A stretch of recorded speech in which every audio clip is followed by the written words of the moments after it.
Hi, welcome back to Prey versus Predator. My name is Amber, and I am here with my two colleagues, PJ and Jill. Welcome back, and we're just going to start right in. What are our stories and what brought us to this point?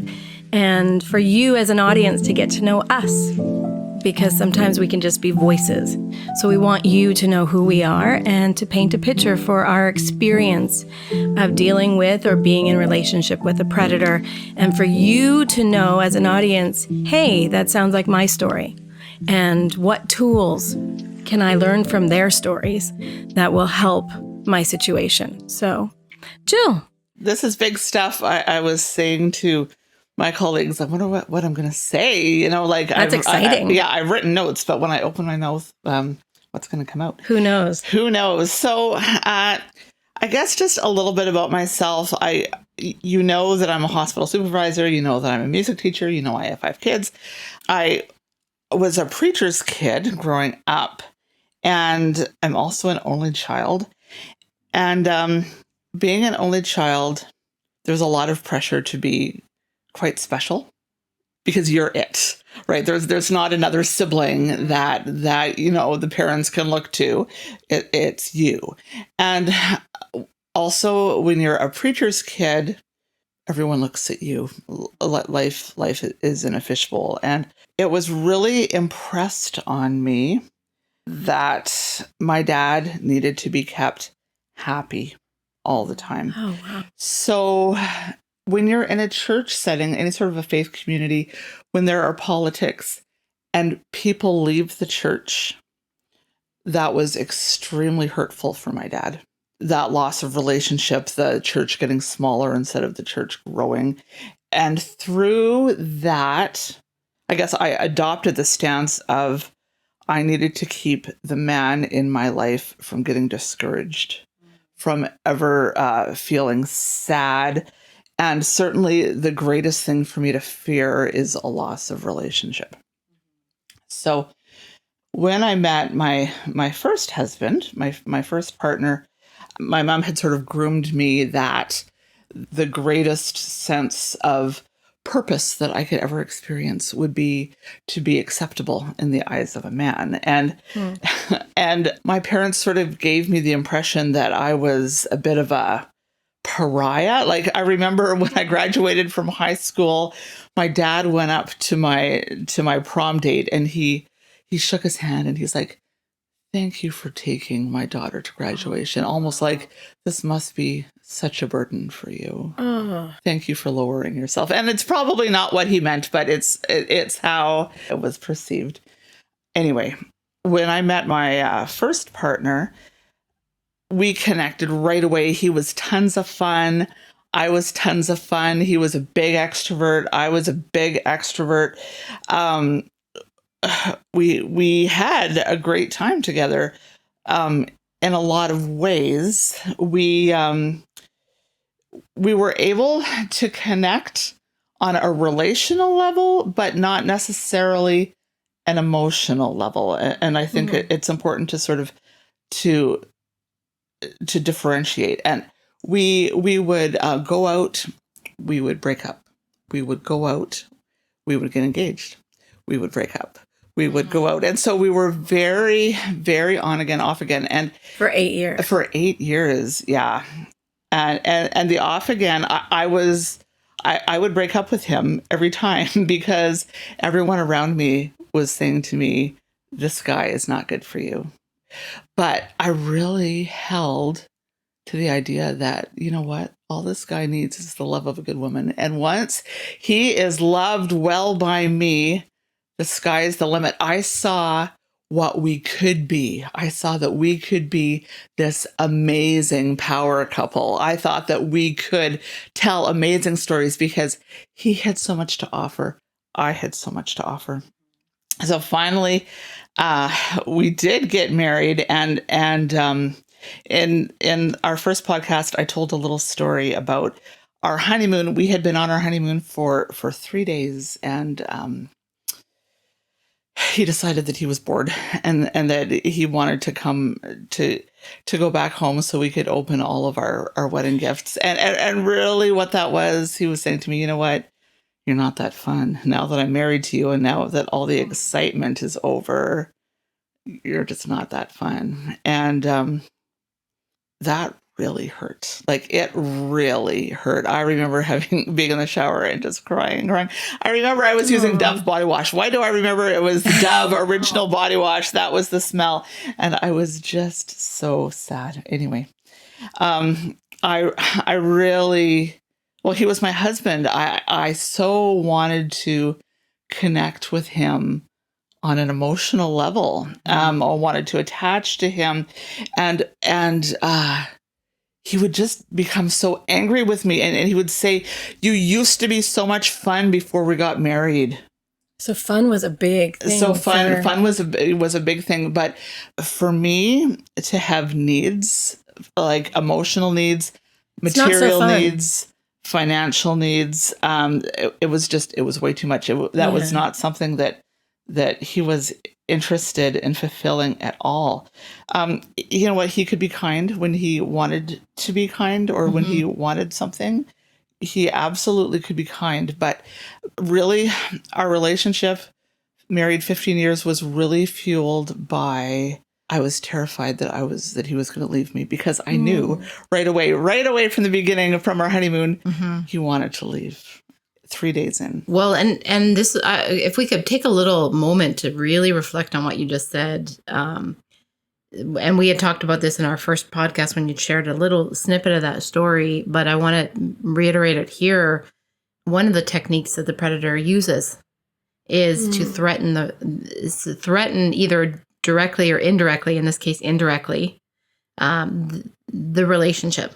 And I think this is part of how the predator uses or gains power. Yeah, he had all the power for sure. Because if you're in love, or you want to love, or even if you want to be loving, and the other person says, well, you're boring, you're not as fun as you used to be, you probably didn't change your fun level, but what might have changed is you're feeling safe. Or so can you just tell us a little bit about that? Do you think that you were less fun, or do you think it was a technique he used? And if you do think you were less fun, why? I think that what it was I was really trying to attach to him on an emotional level.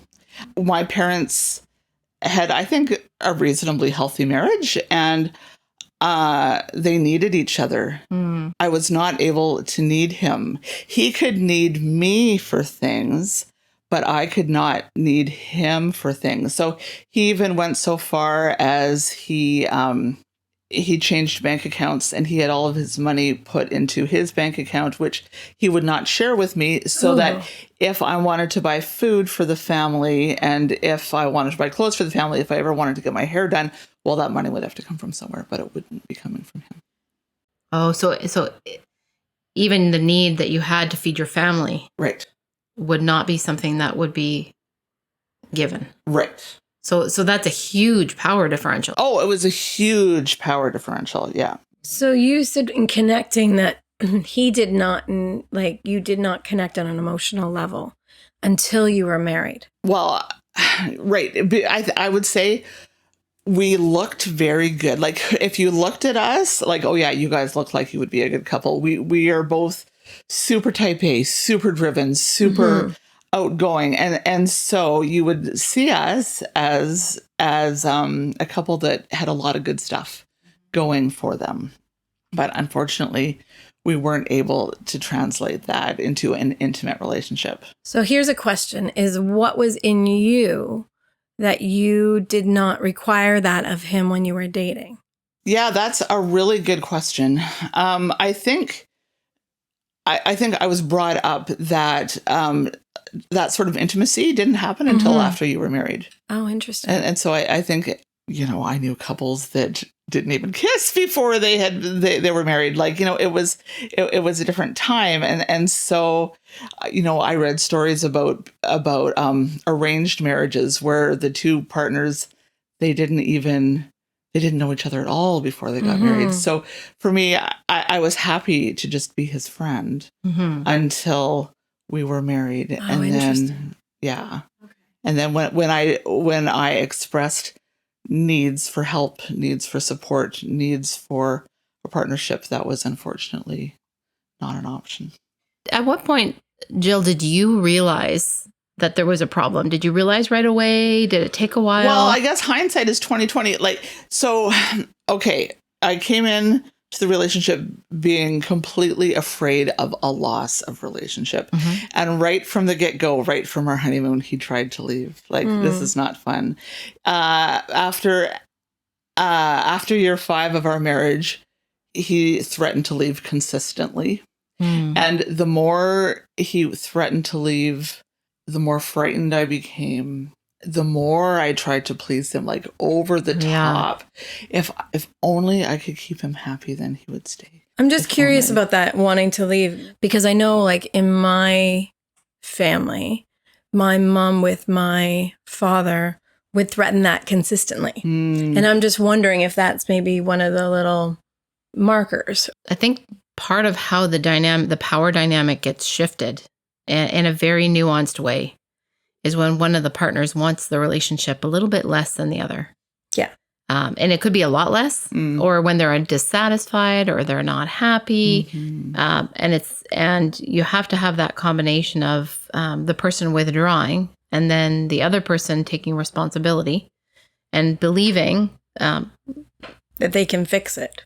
Well, that they could make this person happy. Oh, yeah. Because, if you're boring, well, you might learn to be more exciting. Yeah. If you were more fun, you probably could learn to be fun again. Yeah. So it's I think it's a little bit of a carrot in front of the horse technique. Yeah. And I call it a technique because I think this is very consistent. So Amber, I think you're pointing out something that's quite consistent with this. It rang a bell for me because I know I heard that consistently between my mom and my dad. Yeah, it's so interesting. Hey, I'm going to leave. I want to leave. I'm going to leave. And I'd be like, well, why aren't you? Yeah. Just do it. Yeah. Or my first partner would try to leave, and then I would go into very deep prayer counseling, or I was absolutely so scared that he would leave. So that's another question I had for you is what sort of things did you try? Right. So to make it better. So he would tell me that I wasn't godly enough. I spiritually, I was not as attractive spiritually as I might be if I was perhaps closer to God. So I just dove into Bible reading, Bible study, prayer groups. So he could witness you doing that? Or is it that you would be a different person for him? I'm not sure. And I'm not sure that he knew. Yeah. But that would be something that he could use to tell me that I wasn't enough. And did he do those things? From time to time. Yeah. I'm always curious about that. No, from time to time. He went in waves. So, I went so far as to become, I was a pastor for many years. So not only did I immerse myself, I was already a preacher's kid. So I grew up in faith communities. I grew up knowing God. But I went so far as becoming a pastor to attempt to please him, to be the person. To be enough. To be enough, yeah. So spirituality was really his thing. Well, for a time. Okay. Yeah, for a time. Okay. Because you know how people do a lot of different things. It could be my partner's really into sports, so I'm going to learn to play hockey, or I'm going to work out really crazy, or I'm going to get plastic surgery or whatever to please your partner. So it's interesting because this is a dynamic. I don't know if it's out there, obviously, but it's an interesting dynamic in the sense of spirituality as a carrot, or that you're not enough, or that I was boring. Yeah, or that marriage, this isn't what I thought. He didn't have the capability. I guess he was not able to give and receive love, or maybe he could receive love, but not able to give it as well. So there was a ton of things that you did to make things better. and took responsibility for sure. and Yeah. sounds like really kind of absolutely worked really, really hard. I worked really, really hard. Did things ever get better? You know what? There would be seasons. Okay. Yeah, there would be good seasons. And I would just exhale. Oh, things are good now. Good, things are good now. But I knew, you know, in a few years, or a few months actually, in a few months, the pattern would repeat itself. But interestingly, like eventually he did leave, and it was awful. Yet it was the best thing that could have ever happened to me because I was free. However, even though he left, I knew that the relationship was not over until I said it was over. Like, even though he had the perceived power at the end, or all through our marriage, I knew that he would try to come back because that was the pattern. Oh, we're not done. Oh, we're not done. Oh, we're not done. And yeah, probably a good year and a half after, maybe even 2 years after he left, we were having coffee together, and he said, so his words were, are we done? Yeah, we're done. So when you said things improved and then things got bad, what did it look like?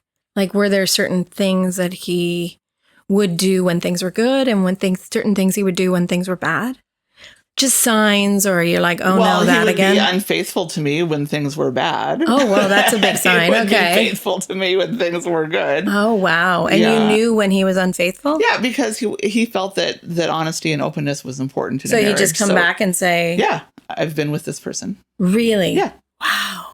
Yeah, for sure. I don't know if that's typical. And it just, it just ripped me apart. Yeah. Of course. Just ripped me apart.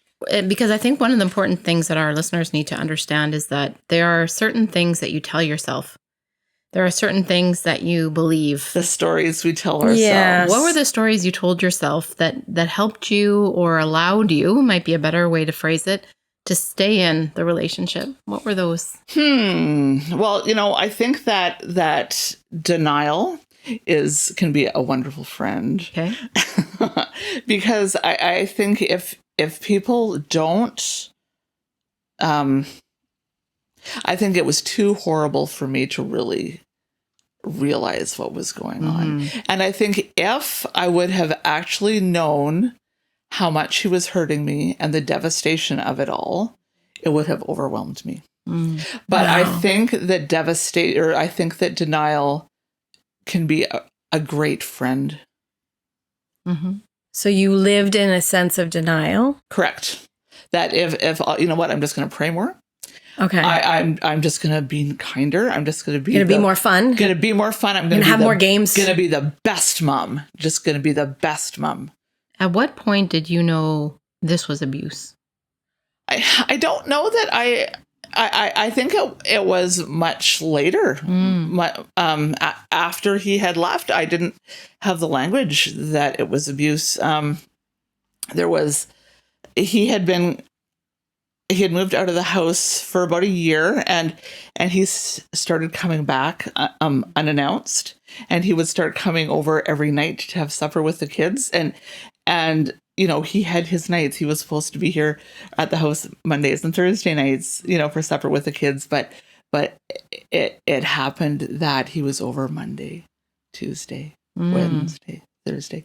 And he said, you know what? My name is on the mortgage to this house. I have every right to be here. So did you invite him in? No. Oh. No, he just walked in. So I think the turning point for me was one day I just had enough and I called the police. Oh, wow. And that was extremely scary for my kids because the police made him leave. He told my kids that the police were going to, throw him in jail if he came back again. Like it was extremely scary for my kids. And I knew it would be. And that was, but I knew I had to do it. And I had to do it for me. So he would come consistently, just walk in the door and say, this is my house. Yes. And it's not unlike people that I know. situations. But yes, so come into the house and say, I'm spending the night with you here with the family. Yeah, sure. Wow. Yeah. And of course you can't say anything because you got the kids I did, around. And he okay. said, well, no, my name's on the mortgage. I have every right to be here. Wow. And you weren't technically divorced at this time. No. I think it's worth pointing out that if we could pause in this moment as well, that part of the pattern of the predator is that what you want and what you need and your voice is of no matter. That's right. It's of no value. That's right. So that I'm frightened that you're in my home, that I'm asking you to leave, that this is not comfortable for me or our children, is really, it sounds like of absolutely no value. Right. So that it becomes about a legality, whose name is on the mortgage. Yeah. And so in essence, I just wanted to make sure that our listeners understand in that moment, what he's really saying is what you want, what you need, what your value is irrelevant. What is important here is my voice, my need, my interests. That is the only thing we're talking about. And then he uses a legal point to back him up as if somehow his name on the mortgage is the point. And I think that's really valuable because this kind of transpires repeatedly in a relationship like this. Yeah. What you want, what you need is of no matter. That's right. Yeah. And I will shut you down and shut you up and withdraw from you, punish you. That's right. Take your voice. Until you have no needs. Until you, yeah. And when you tell him to get out, I'm sure he's like, well, what's the problem? Yeah. I'm here with the kids. I'm being a good dad. And so now we're fighting about you having needs. Yeah. And what healthy would look like, what respectful would look like, what a true partnership would look like would be, I hear you. I will not be where you're not comfortable. Even if I wanted to be here, I'm not able to be here because a healthy person, a loving person, even in a divorce situation or separation situation, would respect the boundaries of the partner and leave at that point that they recognize. So I just want to point that out because I think it's a really foundational. Yeah, I think moment. that's really good insight. Did it ever frighten you that he would let himself in? Was there that element? I don't know, in your relationship, maybe not, but because it seems like that would be frightening on some level. Yeah, for sure, but it didn't. Did you put a key in or just like? No, you just walk in. Just walk in because that is frightening, especially if you're but in. it didn't matter what I felt. No. Like what I felt was of no consequence. What you're saying how much peddling you were doing and how much you're just earning your keep and trying to get it right and trying to make it work and all that kind of stuff. What made it difficult for you to leave? What made it difficult for the relationship to end? What do you think were some of the key elements that held you into a relationship that wasn't life-giving? Right, sure. It was not life-giving at all. What held you in? I didn't want my kids to be products of divorce. Okay. Yeah. What did you believe about that? That my kids would be devastated and traumatized, and they were. Like let's just be real. It's not like this didn't happen. Guess what? My worst fears happened. My kids were devastated. My kids were traumatized. Yeah. Yeah.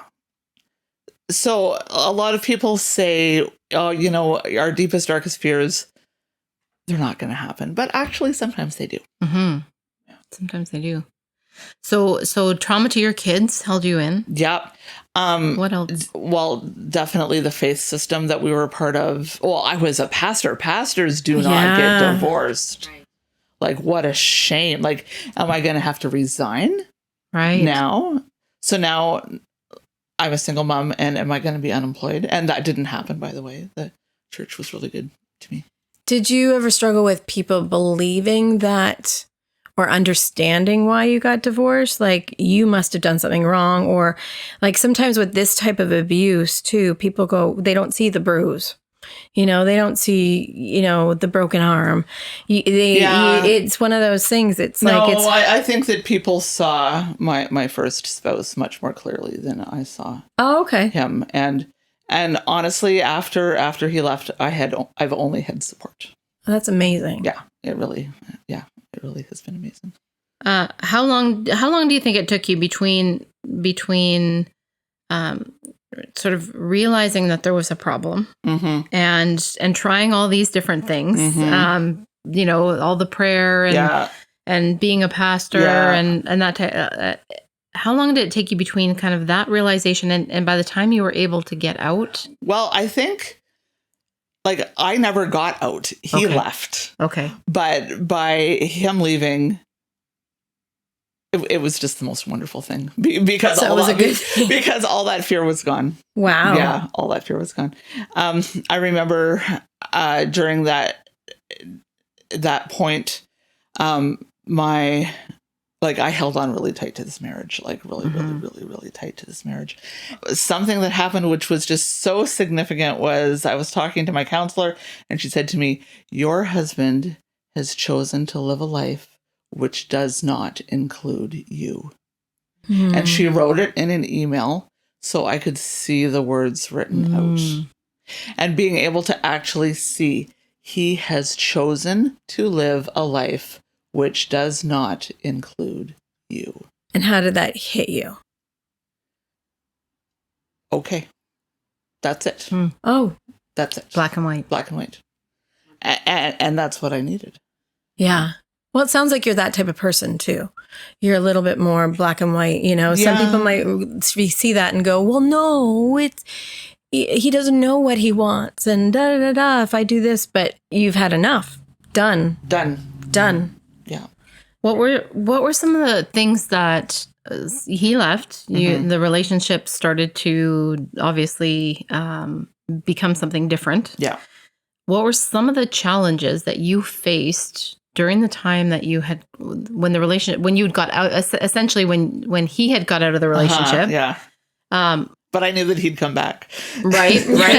What were some of those challenges that you faced during that time? What were some of the things that were hard? Like relationally or financially? All of it. There were financial challenges. We did lose our house. Yeah. And that's a story for another podcast that was devastating for us financially. Divorce is, I think. Yeah. There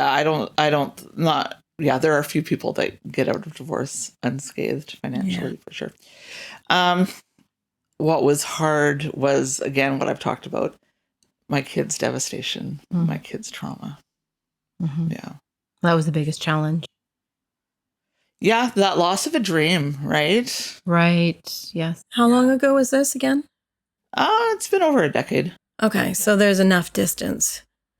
For a time, did the kids think that there was going to be any reconciliation? Yeah, I think so. Even though I have been remarried for a while now, my first husband, he has a new partner now, and I think when he, just in the last few months, his bringing on a new partner, I think really sealed the deal for a couple of my kids. Took 10 years, but a new partner. A long time, but yeah, for sure.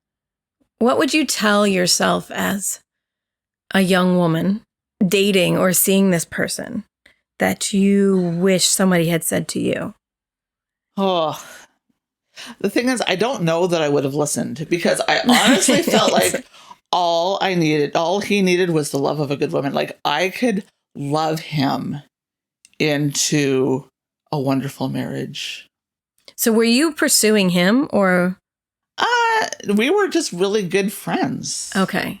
We were just really good friends, and people thought that he perhaps didn't have the best intentions. But why? Why did they think that? You'd have to ask them. Maybe they can pick up on things that perhaps I couldn't pick up on, or I really thought that any. I just really thought all he needed was love. Yeah.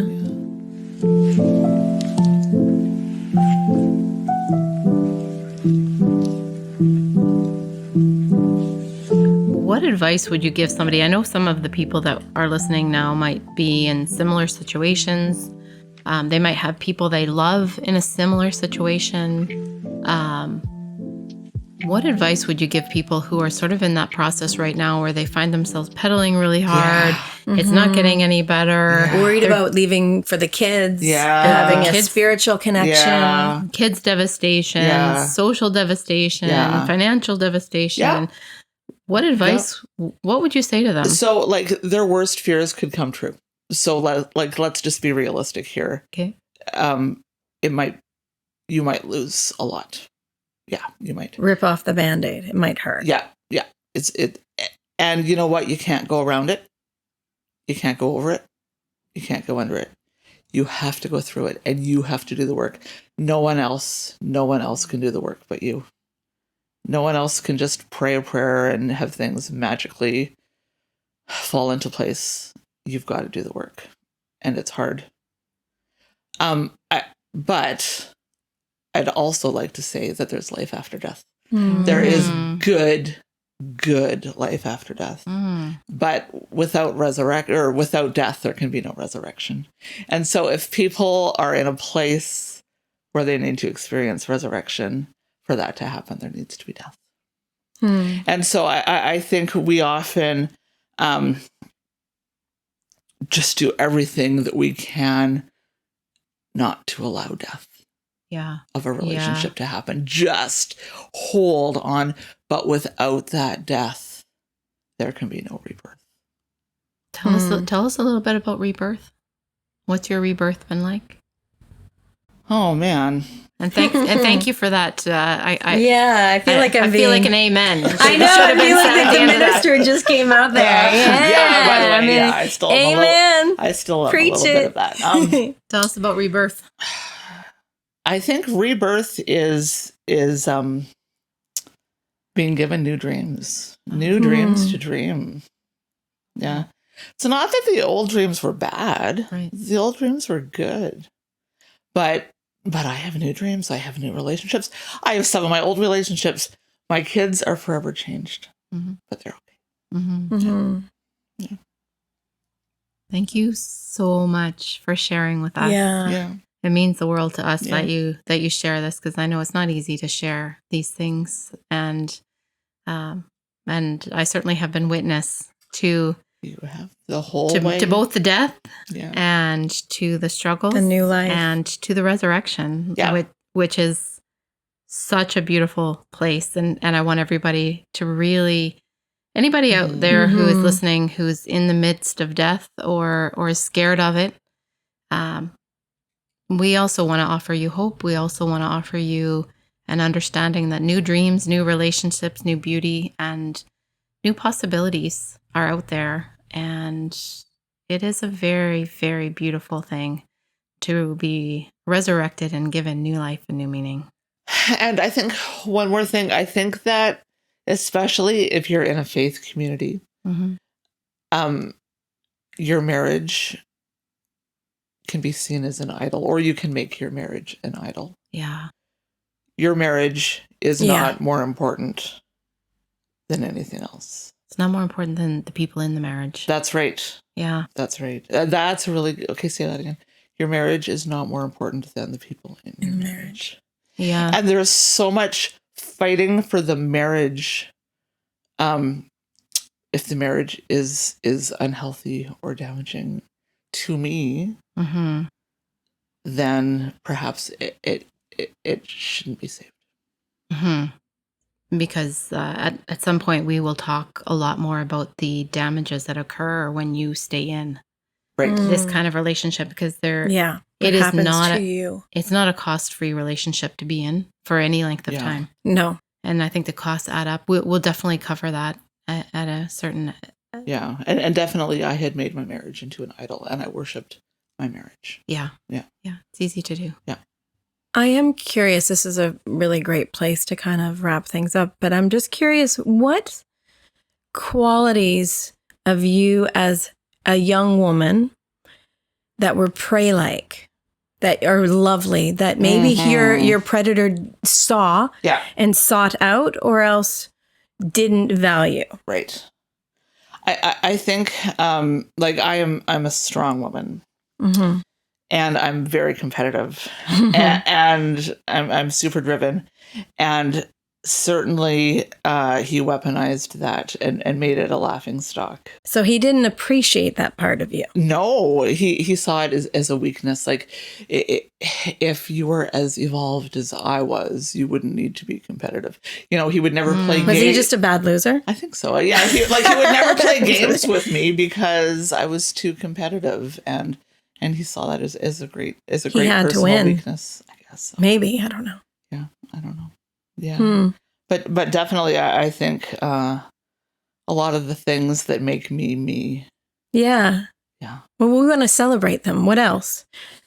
Oh, how much I love hockey. Awesome. Yeah. Good Canadian. Yeah. How much I love shopping. How much I love my kids. How much I love to have fun, and how much I love to connect. Beautiful. It's amazing. And we can testify to all those Amen things. to that. Woohoo! Just feeling it. We're all feeling it here.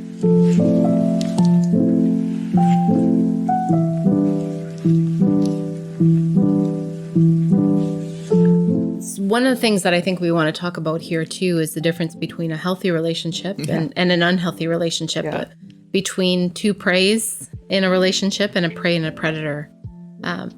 And you're remarried. Yep.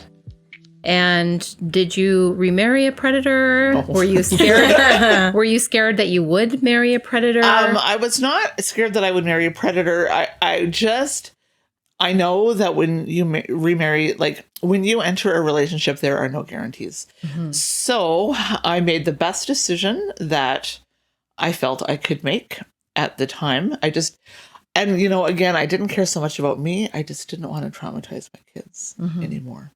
But definitely, I have married an equal, and I know, PJ, I've said to you many times, I get so mad at him now. And what an amazing thing just to be able to get angry at your husband, because in my first marriage, I would never get angry, because if I became angry, if I expressed my needs, well, I would have been laughed at, or it would have been of no consequence. But now, my needs are my needs, and they are so important. I remember asking you, tell me about remarriage. Like, Tell me about what's beautiful and wonderful, and what have you learned, or what's great. Yeah. I remember you saying to me, I can fight. Yeah. I can argue. I never knew. And being an only child, I did not know how to fight, because I had no siblings. I don't think you can fight with a predator. Right. I think we said that in the last. Yeah. Remember, did we say it in the last podcast? I don't remember, but I don't know. Like, conflict brings intimacy, and right. Oh, that's good. When it's done well, conflict can bring in intimacy. Yeah. But I think with a predator, you can't fight. They'll either shut it down or just have to win, or I don't know. Like, I don't know if fighting, because fighting should bring some sort of, PJ and I have had conflict. Yeah. Not tons, because we're both wimpy at it. But, we've had some, and it did bring intimacy. Well, I think that when you think about creating, because we're all creative people, there can be no creation without conflict. And I think if you want to create a beautiful marriage, there must be conflict. There has to be. Yeah. And I think that is something that when you have a fight with a non-predator, you often do build intimate, even if that fighting is not great communication, even if it hurts and you hurt each other's feelings, and you don't do it in the perfect way. It usually does bring some resolve and some release of being understood, even if you have to kind of yell about it or heard, like he hears me. Yeah. And that is a really powerful experience, to be able to be angry or be frustrated or be upset and have your partner respond to you in a way that is life-giving. I hear you. I can see how you would be hurt by that. Yeah. And another thing I learned is really to trust my gut. Like my gut is right. Looking back, some decisions that I made thinking that if I just do this, then he'll be happy and then he'll stay. He won't want to leave. But my gut told me, don't do it. Your intuition. But I did it. Yeah. Yeah. Trust my gut, trust my gut, trust my gut. You have to be connected to your gut on some level. You have to be, I think a lot of times, if you've been raised with a predator, it's hard to do that because you're told repeatedly that what you feel isn't accurate. So it's reconnecting to that intuition, that vibe, that gut, that whatever that inner voice is that says this isn't cool, that you are being mistreated. Yeah. So it is interesting that is your point, because I think that's true for all of us. Yeah. That trusting that I know that this abuse that I'm taking, I shouldn't be taking. Huh. That there is an intuition inside of me that is pretty darn accurate. So it's very interesting that you would say that. Yeah, for sure. And I would throw out there that part of the challenge here is that sometimes trusting your gut means the relationship has to end. And I think that's an interesting point, because this is where prey don't look for predators, but predators do look for prey. And I think something that is fairly consistent, not always, but fairly consistent with prey, quite often we tend to be people who are willing to not have conflict, willing to give up, willing to kind of peacemaker type people. Well, if it means giving up everything I want so you get what you want, that seems to make easygoing. You're easygoing. And I think it does in healthy relationships. It works and it's wonderful.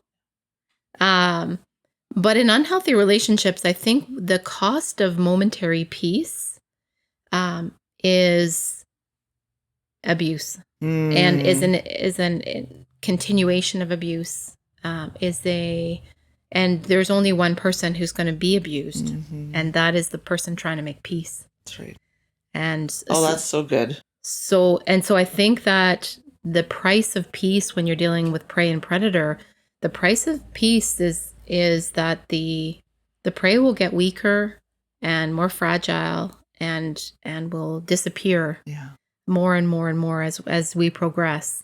And the predator will become stronger and more powerful. So the price of peace is way more expensive than I think prey understand in the moment, because we are really trained for the most part to be nice and polite. We sure are. And kind. And like I said, there's nothing wrong with that. And it's a beautiful gift that you give everybody else who's healthy and, the 80-90% of other people. And it works and it's functional for most of your life. But when you're dealing with a predator, that is not functional and it is not safe. And so at some point we will talk about what's required from prey. Right. When dealing in this situation. Most of us know that only after we've been out of the relationship. Yeah. Yeah. I definitely, when I was in it, I didn't think I was abused. I just knew that I was living in fear 24/7. Yeah. Fear of that loss of relationship, fear that he would leave, fear that he was going to cheat on me again. Fear. And this word that is used a lot, eggshell walking. And then when he did leave, it was so great. You're like, why didn't I do this before? Well, it's not as if it came at great cost. Yeah. Great cost. We don't underestimate that. Yeah. But it was such a gift to me. And when you say it came at great cost, I want to throw out there that it came at great cost to stay in it too. Yeah. That's right. I think what you're really saying is when you were in it, the cost was mostly you. The cost was all and you were willing, is that fair? The cost was all me. You were willing to pay that cost. And when you got out of it, the cost got spread around. That's right. Yeah. To include others. And the beauty of who you are, you didn't want anybody else to suffer.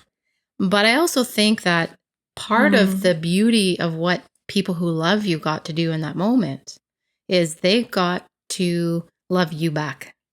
Yeah. And that, your kids included. Yeah. Because I think True. that if you asked me, if my mom was in this situation, would I want her to hold the burden and not get out? Or would I want to take a chunk and have her be free? Yeah. Mm-hmm. Well, I'll tell you, I would take give me 6 chunks. I will take them because it doesn't mean it's easy and it doesn't mean it's free. But I think that it spreads the cost out, and people who love you and people who are invested in loving the beauty of who you are, they are willing and able and ready to bear that cost with you and for you.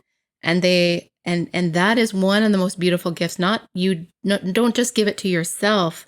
You give it to the people who love you most. Right.